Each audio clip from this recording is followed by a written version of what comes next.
नमस्कार दोस्तों, सबसे पहले आप सबको स्वतंत्रता दिवस की शुभकामनाएं। आज ही के दिन देश आज़ाद हुआ था। पूरा देश आज़ादी की वर्षगांठ मना रहा है। हर रोज मैं दिल्ली से छपने वाले अखबारों के साथ आपसे मिलता हूं, लेकिन आज मैं इन अखबारों की बात नहीं करूंगा। प्रधानमंत्री मोदी का भाषण हो चुका है लाल किले से। उन्होंने क्या कुछ कहा उस पर किसी और वीडियो में बात होगी, आप सब सुन भी चुके होंगे।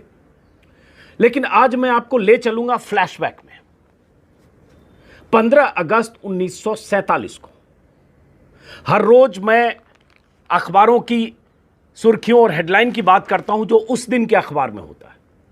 आज मैं बात करूंगा आपसे 15 अगस्त 1947 के अखबार में क्या छपा था, उस दिन के अखबारों की सुर्खियां क्या थी। एक एक करके कुछ अखबारों की सुर्खियां, कुछ अखबारों का स्क्रीनशॉट हमारे एक सहयोगी देवेश ने जुटाई है, क्योंकि कल से मेरे जहन में यह बात थी कि एक बार मैं आपको दिखा पाऊं कि 15 अगस्त 1947 को अखबारों की सुर्खियां क्या थी। 15 अगस्त 1947 की सुबह जब देश के लोग सोकर उठे थे तो उनके घर अगर कोई अखबार आ रहा था, उन अखबारों में क्या छपा था। तो चलते हैं दोस्तों 15 अगस्त 1947 की तारीख में। तो सबसे पहले टाइम्स ऑफ इंडिया कि 15 अगस्त 1947 को टाइम्स ऑफ इंडिया की हेडलाइन क्या थी, वो बताने से पहले दोस्तों ये भी बता दूं कि एक मशहूर किताब है भारत की आज़ादी की लड़ाई पर, फ्रीडम एट मिडनाइट। अगर आप आज़ादी की लड़ाई का इतिहास समझना पढ़ना चाहते, बहुत चर्चित किताब है डोमिनिक लेपियर और लैरी कॉलिंस की, और अगर आप पढ़ना चाहते हैं तो ज़रूर पढ़ें। इस किताब से मैं वो हिस्सा भी बताऊंगा कि 15 अगस्त की तारीख कैसे तय हुई थी, कैसे लॉर्ड माउंटबेटन ने यह तय किया कि 15 अगस्त को ही भारत को आज़ादी मिलेगी। बहुत दिलचस्प किस्सा है, छोटा सा किस्सा है लेकिन बहुत दिलचस्प है, क्योंकि जैसे ही लॉर्ड माउंटबेटन ने कहा 73 दिन पहले, बहुत लोगों को एतराज था। पंडितों ज्योतिषियों ने कुंडली निकालनी शुरू की, तारीख की गणना शुरू की। बहुत सारे लोगों ने कहा वह अशुभ दिन है क्योंकि शुक्रवार है, लेकिन लॉर्ड माउंटबेटन मीडिया के सामने, पत्रकारों के सामने तारीख का ऐलान कर चुके थे। हलचल हुई दिल्ली से लेकर लंदन तक में कि अचानक तारीख का ऐलान कैसे हुआ। उस दिलचस्प कहानी को भी बताऊंगा इस किताब के हवाले से। आपको यह भी बता दूं कि अगर इस किताब को पढ़ने में दिलचस्पी है, आपका माध्यम हिंदी है, तो इसका एक हिंदी अनुवाद भी है। ये आज़ादी आधी रात को है, डोमिनिक लेपियर की, लैरी कॉलिंस की वही किताब। इसको हिंद पॉकेट बुक्स ने छापा है और भी कई पब्लिशर ने छापा है। चूंकि ये बहुत पुरानी किताब है, इसलिए आप जो भी पढ़ना चाहें, हिंदी या अंग्रेजी पढ़ें, बहुत दिलचस्प है। लेकिन अब मैं आता हूं टाइम्स ऑफ इंडिया की हेडलाइन पर, जिसका जिक्र मैंने किया, और उसके बाद इस किताब से उस किस्से पर आऊँगा। तो टाइम्स ऑफ इंडिया की हेडलाइन उस दिन क्या थी, आप स्क्रीन पर देख पा रहे होंगे। बर्थ ऑफ इंडियाज फ्रीडम, ये हेडलाइन है। उसके नीचे लिखा हुआ है nation wakes to new life, nation wakes to new life. फिर उसके नीचे एक सब हेडलाइन है, mister Nehru calls for big effort from people, छोटी सी हेडलाइन है।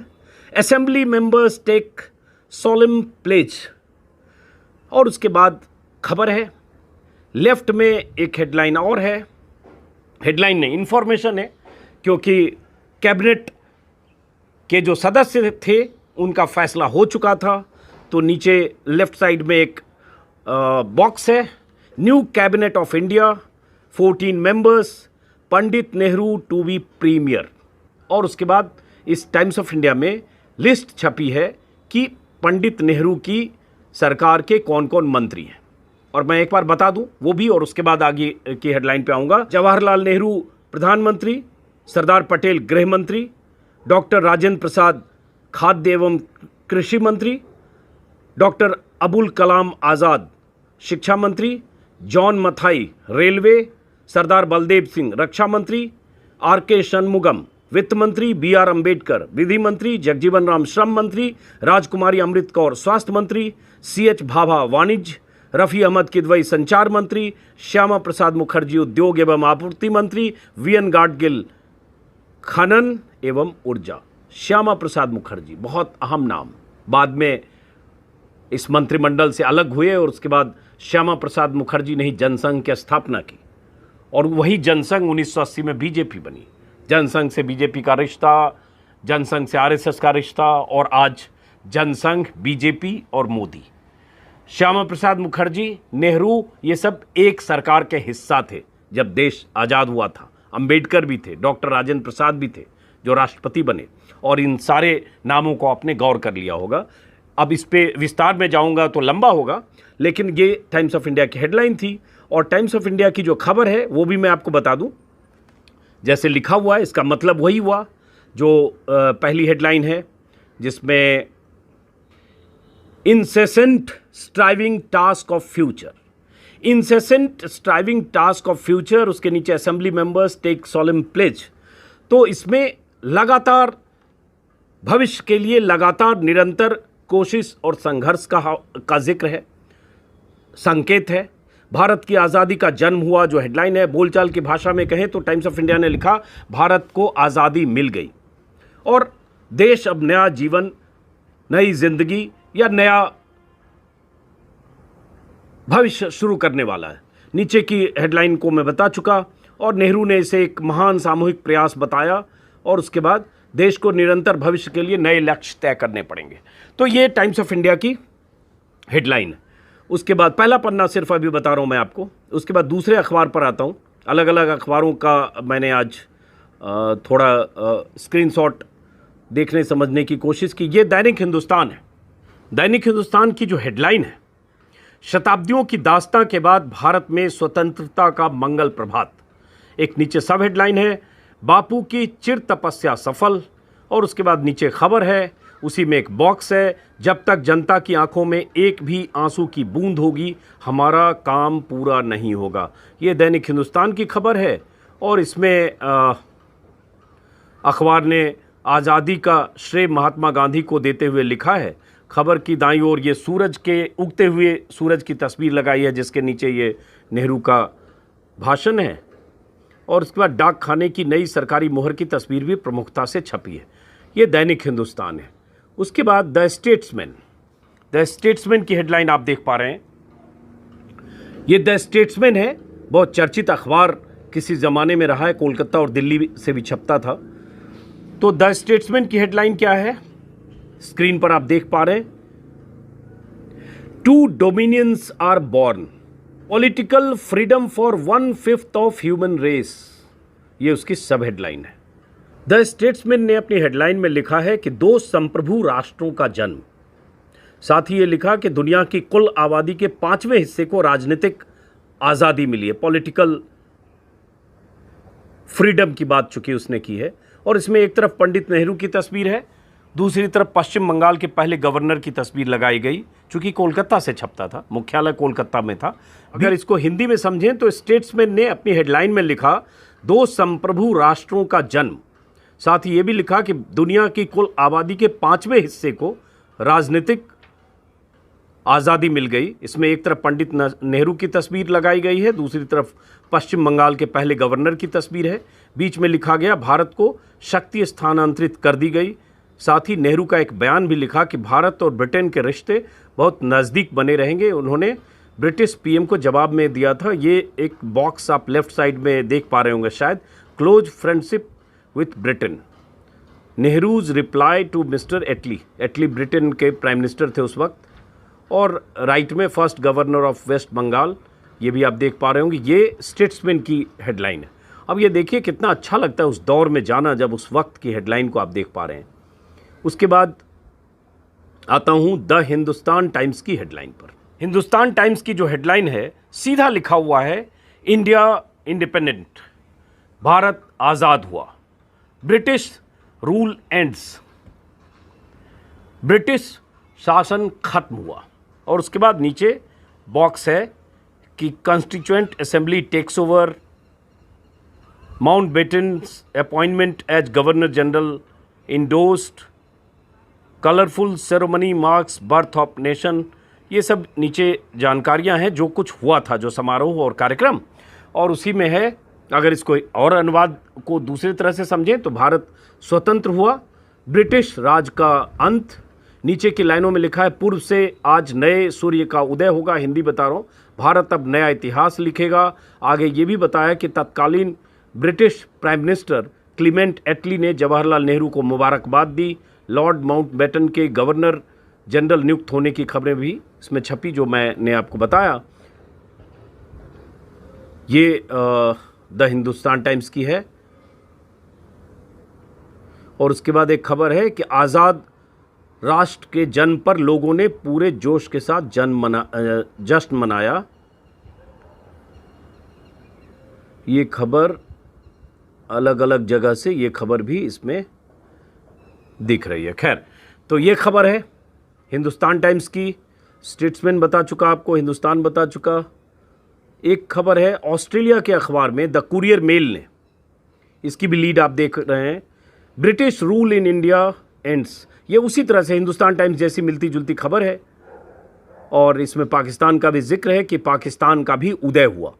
ऑस्ट्रेलिया के अखबार द कुरियर मेल ने भारत को ब्रिटिश हुकूमत की दास्तां से आज़ादी मिलने की खबर जैसे छापी है, और साथ ही भारत का बंटवारा होने पर नए देश पाकिस्तान के बारे में भी जानकारी है, जो सेकेंड हेडलाइन है। अखबार ने नए भारत का नक्शा भी छापा था, साथ ही बंटवारे के कारण जो दंगे हो रहे थे उसकी भी जानकारी इसने कुरियर मेल ने छापा है। ये इसमें बॉक्स है। उसके बाद न्यूयॉर्क टाइम्स का भी एक हमारे पास स्क्रीनशॉट मिला। उसने भी, न्यूयॉर्क टाइम्स ने भी कैसे लीड बनाई है वो भी आप देख पा रहे हैं। पहले पन्ने पर अंग्रेज़ों की गुलामी से आज़ादी के साथ दो देशों भारत और पाकिस्तान का जन्म हो गया, ये उसका हेडिंग, और हेडिंग के नीचे की जानकारी है। साथ ही बताया कि बंटवारे के कारण कैसे दोनों देशों में दंगे हो रहे हैं। इसके अलावा अखबार ने नक्शे में दोनों नए देशों की भौगोलिक स्थिति के बारे में भी बताया है। नीचे की लाइनों में दंगों में मरने वालों के आंकड़े और हिंसा के सवालों पर भी जानकारी दी है। ये आप न्यूयॉर्क टाइम्स में आपने देखा। तो ये सारी खबरें मैंने कहीं से किसी साथी को कहा, देवेश को, कि ज़रा निकालिए उस वक्त का, ज़रा देखते हैं कि क्या अखबार में छपा। और उसके बाद कुछ तस्वीरें भी मुझे दिख रही है जो उसी वक्त की है, जो स्क्रीन पर मैं कोशिश करूँगा कि आपको दिखे। जो उस वक्त की तस्वीरें हैं, कैसे लोग जश्न मना रहे थे। कोलकाता की तस्वीर है, सेंट्रल हॉल की तस्वीर है, चांदनी चौक की तस्वीर है, आप देख पा रहे हैं स्क्रीन पर तस्वीरें। ये इसको, इन खबरों को देखते पढ़ते हुए अचानक लगता है कि हम लोग अतीत में चले गए, आज से 73 साल पहले। ये उस वक्त की हेडलाइन थी। अब जैसा कि मैंने आपको बताया कि 15 अगस्त की तारीख तय कैसे हुई। अब कई तरह की कहानियां हैं, लेकिन मैं इसको चूंकि मानता हूं कि बहुत गहरे रिसर्च के साथ इस किताब का, जिसका जिक्र मैंने शुरू में किया, फ्रीडम एट मिडनाइट, जिसके हिंदी से मैं उठा रहा हूं, आज़ादी आधी रात को, इसमें उस बात का जिक्र है कि कैसे माउंटबेटन, चूँकि उनको जिम्मेदारी देकर, जो एटली जो ब्रिटेन के प्राइम मिनिस्टर बने थे 45 में चुनाव के बाद, उन्होंने उनको जिम्मेदारी देकर भारत भेजी थी, जिनका मकसद था कि भारत के लिए विभाजन की प्लानिंग तैयार करना, और विभाजन कैसे होगा, नेताओं को भरोसे में लेना और सारी बातें करना, ये उनका मकसद था। इसी मकसद से उनको भेजा गया था। वो दिल्ली आए थे 22 मार्च 1947 को दिल्ली आए थे, और बहुत चर्चित रहे हैं। उनको लेकर बहुत किस्से कहानियां हैं, अक्सर आपने पढ़ा होगा। तो एक उसको कहा जाता है माउंटबेटन प्लान, क्योंकि उन्होंने ही पूरी रूपरेखा तैयार की, उन्होंने ही सहमति ली। देश में एक उग्र माहौल था, हिंदू मुस्लिम दंगे हो रहे थे, जिन्ना पाकिस्तान की मांग की जिद पर अड़े थे। और उसके बाद फाइनल कैसे आखिरी बातचीत हुई है 3 जून 1947 को, जब सभी नेताओं को बुलाकर, सभी नेता मतलब पटेल, नेहरू और जिन्ना, प्रमुख नेताओं को बुलाकर जब सहमत किया लॉर्ड माउंटबेटन ने देश के विभाजन के लिए, और उसके बाद उसकी एक रूपरेखा बनी। उस रूपरेखा के हिसाब से तय हुआ कि दोनों राष्ट्र अलग होंगे, दोनों का अपना संविधान होगा, अपना विधान होगा, अपना झंडा होगा, दोनों की अपनी सरहदें होंगी, सीमाएं होंगी। ये सारी सहमति तीनों नेताओं के बीच 3 जून को बनी। उसी को माउंटबेटन प्लान कहा जाता है। उसमें नोकझोंक भी हुई, एक तस्वीर भी है उस मौके की, जो तस्वीर मैं कोशिश करूंगा दिखाऊं। 4 जून को गांधी से मुलाकात होती है लॉर्ड माउंटबेटन की, क्योंकि उन्हें ये पता चला कि गांधी इससे नाराज़ हो सकते हैं, क्योंकि गांधी पहले बयान दे चुके थे कि मैं किसी भी कीमत पर देश को बंटने नहीं दूंगा, चाहे मेरे जिस्म के 2 टुकड़े हो जाए, मेरी लाश पर विभाजन होगा, ऐसी बात गांधी कह चुके थे। तो उन्होंने गांधी को बुलाकर बात की है और उसके बाद शाम को उन्होंने गांधी को समझाने की कोशिश की, उसका भी जिक्र है इस किताब में। और उसके बाद गांधी को कैसे मनाया, समझाया, और उसके बाद गांधी उनसे बातचीत करके सहमत होकर गए। शाम को गांधी से उनकी मुलाकात है। गांधी ने ऐतराज़ भी दर्ज किया, लेकिन आखिरकार गांधी को मानना पड़ा, क्योंकि लॉर्ड माउंटबेटन को जानकारी मिली थी कि गांधी नाराज़ हैं और प्रार्थना सभा में कुछ विभाजन या इस फैसले के बंटवारे के खिलाफ अपनी राय जाहिर कर सकते हैं, इसलिए उन्हें रजामंद करना, उन्हें भरोसे में लेना ज़रूरी है। और तब मुलाकात होती है। उस पर बहुत ज़्यादा मैं नहीं जाऊंगा, क्योंकि वो विषय से भटकना होगा। मैं अभी 15 अगस्त की बात कर रहा था। तो गांधी से जब मुलाकात हो गई, गांधी सहमत हो गए, गांधी को कन्विंस कर लिया। उसके बाद गांधी वहाँ से प्रार्थना सभा में जाते हैं और प्रार्थना सभा में जो लोग थे, कहा जाता है वो सब लोग इस उम्मीद में वहाँ बैठे थे कि गांधी इसके खिलाफ बोलेंगे, इस विभाजन बंटवारे के खिलाफ बोलेंगे। लेकिन गांधी ने वहाँ बंटवारे पर अपनी रजामंदी दे दी। जो कहा उसकी भी लाइनें हैं, जिक्र है कि गांधी ने क्या कहा।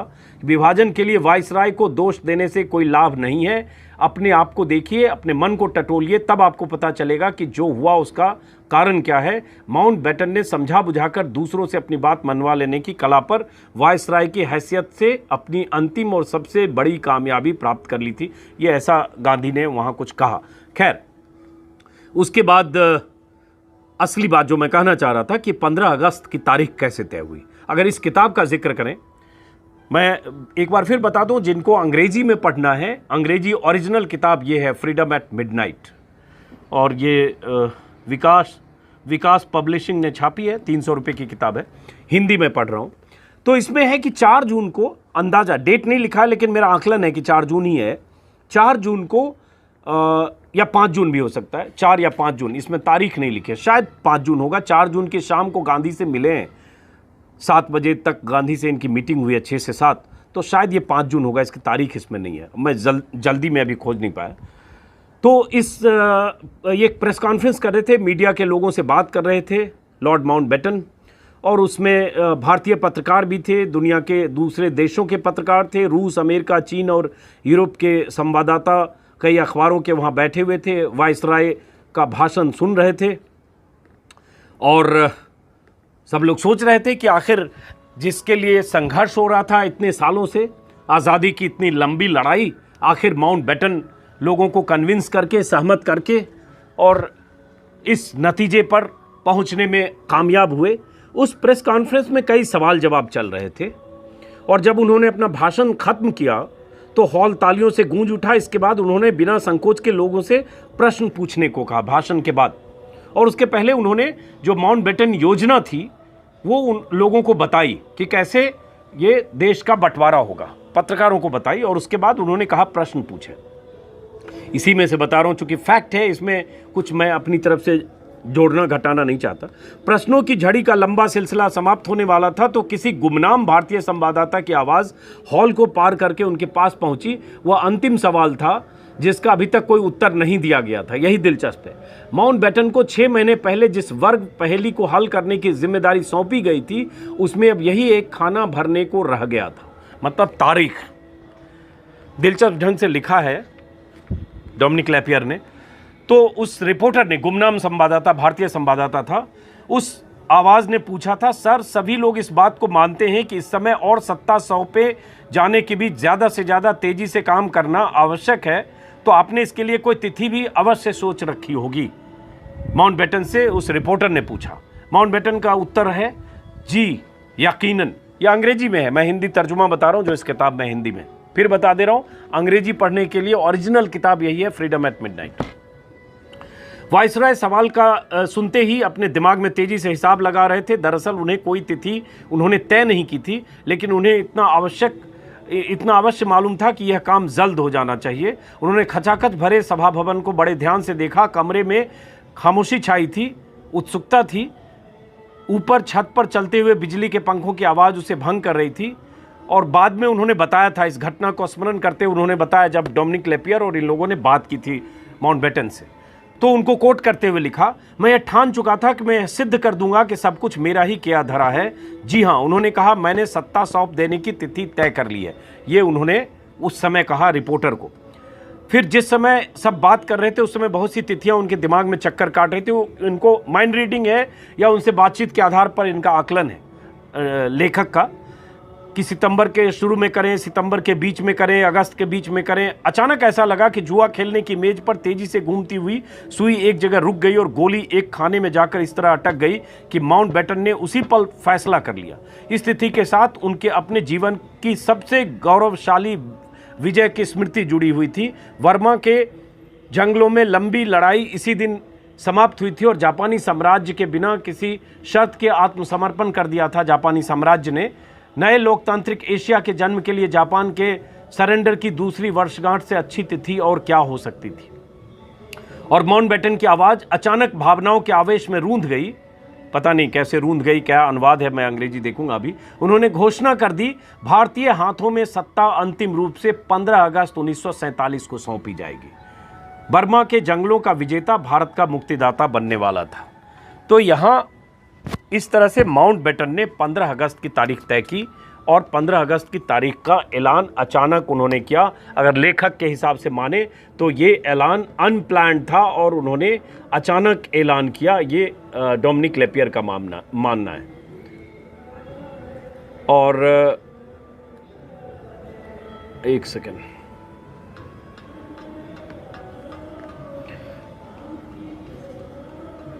और इसी में जो जानकारी है कि भारत की स्वतंत्रता की तिथि की अचानक अपनी इच्छा से घोषणा करके माउंटबेटन ने एक विस्फोट कर दिया। हाउस ऑफ कॉमन्स में प्रधानमंत्री के निवास स्थान डाउनिंग स्ट्रीट में बकिंघम पैलेस में किसी ने सोचा भी नहीं था कि माउंटबेटन भारत में ब्रिटेन के घटना में इतिहास पर इस तरह अचानक पर्दा गिरा देंगे। दिल्ली में वायसराय के निकटतम सहयोगियों तक को कुछ नहीं पता था कि माउंटबेटन क्या करने वाले हैं। और उन भारतीय नेताओं को भी जिनके साथ उन्होंने चंद घंटे बिताए थे, इस बात का कोई संकेत नहीं दिया था कि इतनी शीघ्रता से तारीख का ऐलान करेंगे या ये काम कर लेंगे, ये लिखा है। लेकिन माउंटबेटन ने एक अक्षम्य अपराध यह किया कि उन्होंने भारत के ज्योतिषियों से पूछे बिना तिथि चुनकर उसकी घोषणा कर दी थी। 1947 में 15 अगस्त को शुक्रवार पड़ने वाला था और शुक्रवार का दिन अशुभ होता है। जैसे ही रेडियो पर माउंटबेटन की तय की हुई तिथि की घोषणा हुई, सारे हिंदुस्तान में ज्योतिषी अपने पंचांग खोलकर बैठ गए। पवित्र नगरी काशी के ज्योतिषियों ने और दक्षिण के ज्योतिषियों ने तुरंत घोषणा कर दी कि 15 अगस्त का दिन इतना अशुभ है कि भारत के लिए अच्छा यही होगा कि हमेशा के लिए नरक की यातनाएं भोगने की बजाय एक दिन के लिए अंग्रेजों का शासन और सहन कर लें। ज्योतिषियों ने कहा कि नरक भोगने की बजाय, क्योंकि ये अशुभ दिन है, हमेशा के लिए नरक भोगने की बजाय एक दिन और रह जाएं, 16 को आज़ाद करें, 15 को ना करें। कोलकाता में स्वामी मदनानंद ने स्थिति की घोषणा सुनते ही अपना नवांश निकाला और ग्रहों, नक्षत्रों और राशियों की स्थिति देखते ही चीख पड़े, क्या अनर्थ किया इन लोगों ने, कैसा अनर्थ किया इन लोगों ने। नाराज हुए क्योंकि सब मान रहे थे कि शुभ दिन नहीं है। उन्होंने तुरंत माउंटबेटन को एक पत्र लिखा, ईश्वर के लिए भारत को 15 अगस्त को स्वतंत्रता न दीजिए, क्योंकि इस दिन स्वतंत्रता मिली तो इसके बाद बाढ़, अकाल का प्रकोप और नरसंहार होगा और इसका कारण केवल यह होगा कि स्वतंत्र भारत का जन्म एक अत्यंत अशुभ दिन होना निर्धारित किया गया है। ये उस दिन जो कोलकाता में स्वामी मदनानंद ने माउंटबेटन को चिट्ठी लिखी थी उसका अंश है। अब इस दिन को, इस कहानी को मैं फ़िलहाल यहीं ख़त्म करता हूँ। और उसके बाद देश में दंगे हुए, हिंदू मुसलमान फसाद, आखिरी समय तक 15 अगस्त तक, 15 अगस्त के बाद तक, 15 अगस्त को जब देश को आज़ादी मिली उस सुबह गांधी नहीं थे, गांधी नोआखली में थे। आप सब लोग शायद जानते होंगे, नेहरू चाहते थे कि वो रुकें दिल्ली में 15 अगस्त को, लेकिन उन्होंने तय किया कि नोआखली में रहेंगे क्योंकि वहाँ दंगे हो रहे थे। और उसके बाद इस तरह से ये कहानी है। उसी में अगर हम 15 अगस्त के बाद की कहानियाँ पढ़ें तो बहुत दर्दनाक, हृदय विदारक और लाशों का अंबार। ट्रेनें जो आ रही थी उसमें लाशें, जो ट्रेनें जा रही थी उसमें लाशें, अमृतसर, लाहौर, वो कहानियाँ बहुत लंबी हैं, फिर कभी इसमें एक जिक्र है, कहीं मैं देख रहा था कि 15 अगस्त को जब तय हो गया कि 15 अगस्त आज़ाद होगा, तो नेहरू और पटेल ने महात्मा गांधी को खत भेजा। इस खत में लिखा 15 अगस्त हमारा पहला स्वाधीनता दिवस होगा, आप राष्ट्रपिता हैं, इसमें शामिल हों, अपना आशीर्वाद दें। गांधी ने इस खत का जवाब भिजवाया, जब कलकत्ते में हिंदू मुस्लिम एक दूसरे की जान ले रहे हैं, ऐसे में मैं जश्न मनाने के लिए कैसे आ सकता हूं, मैं दंगा रोकने के लिए अपनी जान दे दूंगा। और उसके बाद वो वहां चले गए, वो कहानी है।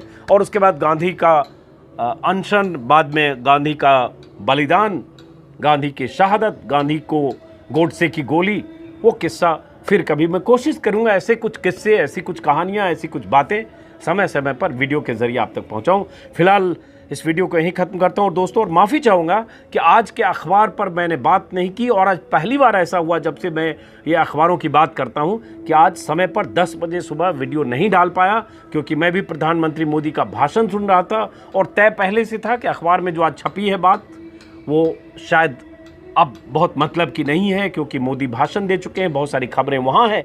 और मैंने तय किया कि क्यों न मैं आपको 15 अगस्त 1947 की सुबह की अखबारों की हेडलाइन आपको बताऊं। तो यहीं इस वीडियो को खत्म करते हैं दोस्तों। नमस्कार।